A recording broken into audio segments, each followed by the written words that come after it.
Feno fifaliana ny fo afaka miaona finaritra aminao indray a hitondra lohahevitra vaovao indray ato anatin'ny fandaharantsika. Ny lohateny izay omentsika ny dinidinika manomboka izao a dia ilay fanambaran'i Jesosy miverimberina ao amin'ny saotra masina manao hoe izaho no, ary dia raisina ho fifaliana sy tombontsoa ny manana ny pasteur Andrea Baratina Fanera hifampizara amintsika indray a ny amamin'ny tenin'Andriamanitra ary ahafantatra bebe kokoa hoe inona moa ny tiany Jesosy ambara rehefa mampiasa an'izay hoe izaho no izay izy. Miarabanao pasteur tonga soa indray atao anatin'ny fandaharantsika ary dia manasa anao hitondra ny lohahevitra izay nomanina indray ho an'ny mpanaraka ny fandaharantsika. Fifaliana no iara-pana hatsika rehetra ry havana malala amin'ny alalany zao fandarana zao, ary tena fifaliana koa no iaratsika mandinika lohateny vaovao indray amin'ny ty fandarana izay ho diniantsika sy tanterantsika ty. Faly miara-panao koa na ao anatinao ao anatin'ilay lohahevitra manao hoe hoy Jesosy izaho no. Ya, zany hoe tia mantatra, tia ampahafantatra atsika ny tenany Jesosy hoe i Jesosy no, na somary ataontsika fantaniana hoe iza moa Jesosy, iza no ahafantarantsika an Jesosy. Dia zay no ho velabelantsika amin'ity fandarana ity. Inona fa sady alinanao no hitondra tombontsoa antsika ny fahafantarana tokoa izany Andriamanitra namonjy antsika izany. Koa andao ary anomboka sika toko sy andininy voalohany anokafantsika ny dindinika ty pasteur. Toko sy andininy voalohany sady toko sy andininy fototra zay io zany fototry ty lohahevitra ty zay ho velabelantsika mandritra ny fandarana maromaro dia lay teny Jesosy ao amin'ny Jaona toko fahafito ambin'ny folo andininy fahatelo. Jaona toko fahafito ambin'ny folo ka ny andininy fahatelo. Ary izao no fiainana mandrakizay dia ny mahafantatra anao izay Andriamanitra tokana sady marina sy Jesosy Kristy izay efa nirahinao. Ya, io zany toko sy andininy fototra dia mazava le voalazana eo, ary izao no fiainana mandrakizay. Ny fiainana mandrakizay dia ny mahafantatra an'Andriamanitra tokana sady marina sy Jesosy. Raha somary amboatsika ke zany le toko sy andiny de hoe ary izao ny fiainana mandrakizay, deux points, voalohany mahafantatra an'Andriamanitra zay tokana sady marina sy mahafantatra an Jesosy ihany koa.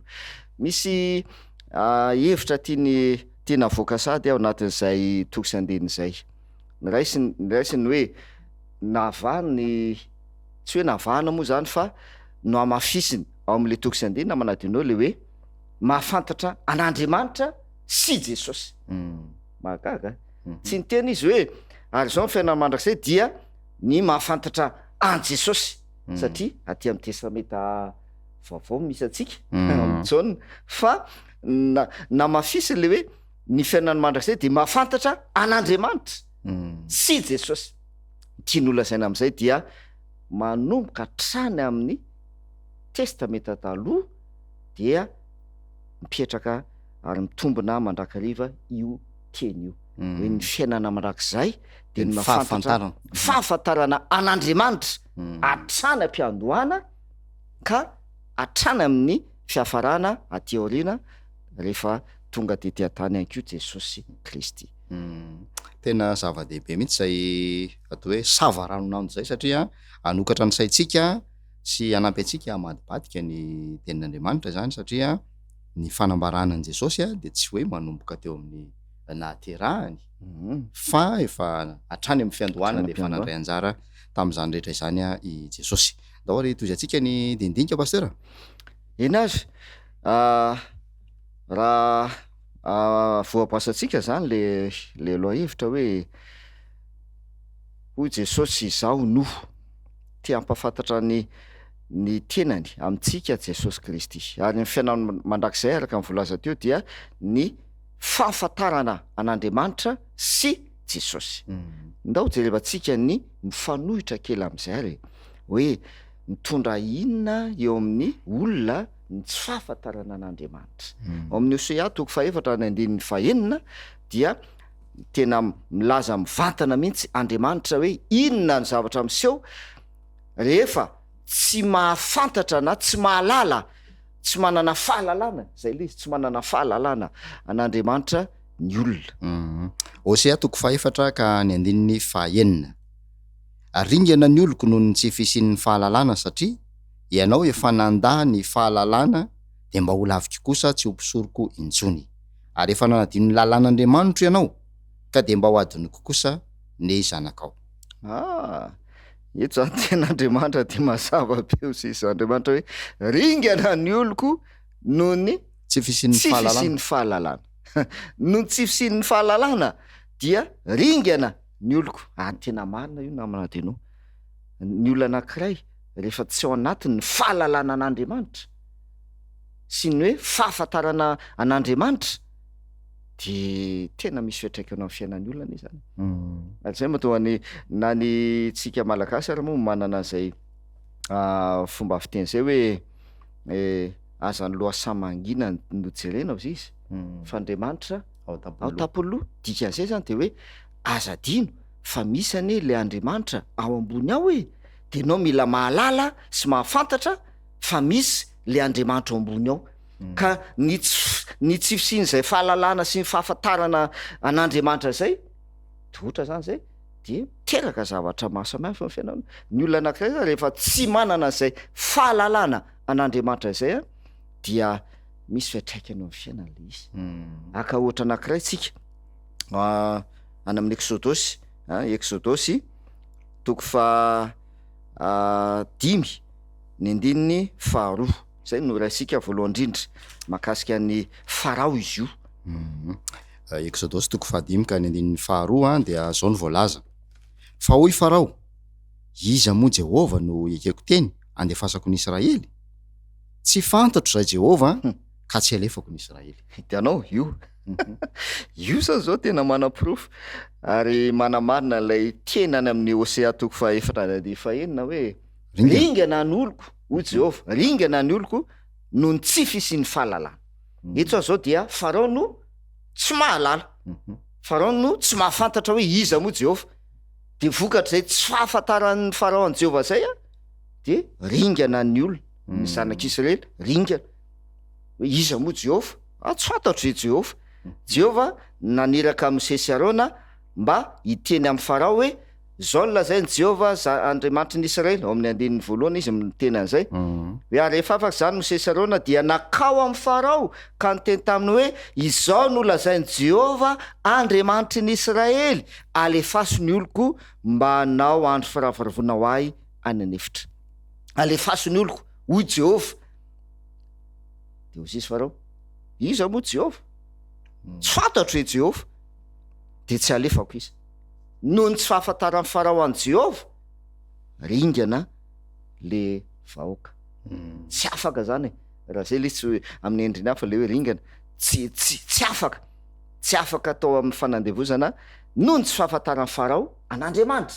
Kanefa eo zany tsika mipetraka indray namana adino hoe amin'ny lafiny ray misy fahamarinany ihany ny teny Farao, satria Farao fantatsika hoe mpanjaka jentilisa, tsy mahalala an'izany hoe Jehova zany any izy, tsy fantany zany hoe Jehova Andriamanitry ny Israely zany, tsy fantany zany. Ka amin'ny lafiny ray zany de misy an'izay tena tsy mahalala an' Jehova tokoa i Farao, satria tsy Andriamanitra ivavahana anie zany Jehova zany, sady zay. Fa amin'ny lafiny ray faharoa kosa dia tena tsy ahafantatra an' Jehova i Farao, satria Mose sy Arona rehefa tonga tao amin'ny Farao ka nampahafantatra amin'ny Farao ny teny Jehova, manomboka teo zany dia tokony hahafantatra sy halala an'izany hoe Jehova Andriamanitry ny Israely zany i Farao, satria zay nenona ny zavatra nytenen'ny Jehova tamin'i Mosesy hoe toy ny tiana iny, amin'ny alalan'ny tiana iny no hanafahako ny zanak'Israely hozy izy Jehova. De amin'ny alalan'ilay tiana no nampahafantarany Mosesy amin'ny Farao hoe tena Jehovah no Andriamanitry ny Israely, dia nampiseho an'izay zany i Mosesy nampiseho an'izay izy fa niny tsy ahafantatra an Jehovah i Farao. Azontsika io zany misy lafiny roa zany reo zay tsara fatarina ihany hoe tena tsy mahafantatra an Jehovah ve le olona sa miny tsy ahafantatra an'Andriamanitra.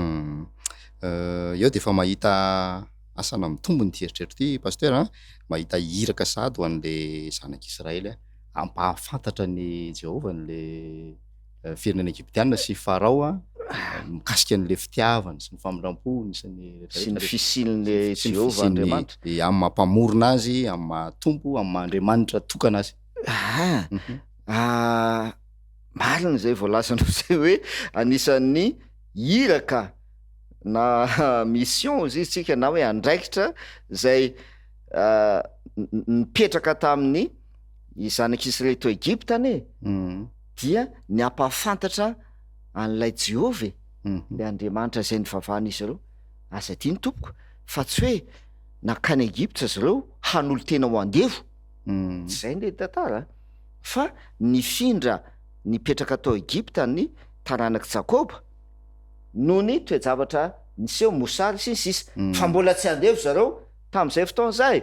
Zany hoe jelo tsara fa Josefa Josefa rehefa tao Egypta zay voatendro mpanapaka iny Egypta tamin'ny alalan'i Josefa anie dia efa nahafantatra i Farao fa tena marina ny Andriamanitra Josefa zay zany le izy tamin'ny alalan'i Josefa no efa nahafantaran'ny Farao hoe tena marina le Andriamanitra Josefa ary tena misy le Andriamanitra Josefa. Fa eto geny Exodus 5:5 tonga dia akitsy rano kategorika eo zay izy fiteny no nytenena Farao hoe iza moa Jehovah no inoko teny, tsy fantatro zay Jehovah izy tsy fantatro. Ia toe-javatra zay atao hoe mitranga miverina am'izao fiarahamonina misy antsika zao ihany koa zany toe-javatra izany misy ny olona hoe tsy mahalala de misy ny olona miny tsy mahalala ihany koa ohatra ny Farao eto na de nisy fotoana tokony ho nianarany sy nahafantariny an'ity Jehovah ity ary ny hita teo amin'ny fanapahan-kevitra noraisiny zay de ny fandavany andefa ny vahoakan'Andriamanitra andeha hanompo azy. Inona iny koa zany ny loza mananontany ho antsika am'izao andro atao hoe akatoka ny farany zao manao an'izay toe-tsaina sy toe-pony Farao mandaha ankitsy rano izy ianao teo ny fisian'Andriamanitra sy ny fahataoran'Andriamanitra. Ya raha isika velona kely amin'le Exodus antsika ny Farao zany ny hitantsika teo momba ny Farao fa na ny zanak'Israely ihany koa aza namana dino tafalatsaka ao anatin'izay tsy fahalalana sy tsy fahafantarana izay. Ndao ny mba avakitsika kely Exodus 7 ny 7:10 ka hatramin'ny 5:10. Exodus 7 ny 7:10 ka hatramin'ny 5:10. Zao ny vaky ny teny Exodus 7:7 hatramin'ny 5:10.